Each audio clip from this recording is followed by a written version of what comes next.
साष्टांग नमस्कार करतो. आई बाबा, खरोखरच तुमच्या मुखकमळाचं दर्शन होताच मन अगदी प्रसन्न झालं. अहो बाबा, अगं आई, प्रतिदिनीप्रमाणे मी तुमच्या माहाली येतो, तुमच्या चरणांची चरण सेवा करतो, तदनंतर माझ्या कार्यास सुरुवात करतो. कुणी थोरा मोठ्यांनी म्हणून ठेवले, सर्व तीर्थमयी माता, सर्व देवमय पिता, मातरम पितरम तस्मात् सर्व यत्नेन पूज्येत, सर्व यत्नेन पूज्येत, सर्व यत्नेन पूज्येत. याच उक्तीला अनुसरून आम्ही आमच्या जीवनात आमच्या मातृदेवतेला साऱ्या तीर्थांप्रमाणे मानलं आणि आमच्या पितृदेवतेला साऱ्या देवदेवतांप्रमाणे मानून तुमच्यात साऱ्या देवदेवतांना पाहिलं. तुम्हाला शासनी शयनी भोजनी चिंतनी ध्यानी म्हणे आम्ही पूजिलं. म्हणूनच आज आमचा आदर्श ही आपली प्रजा घेत आहे.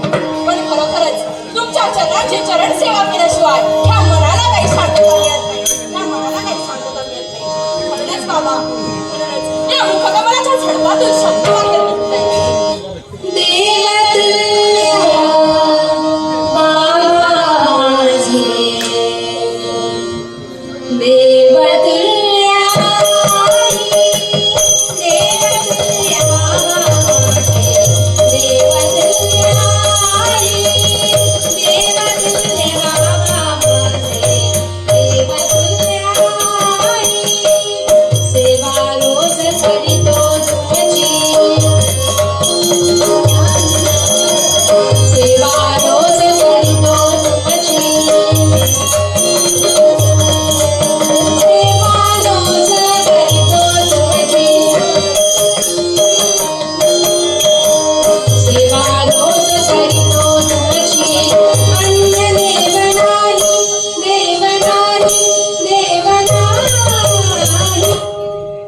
देवते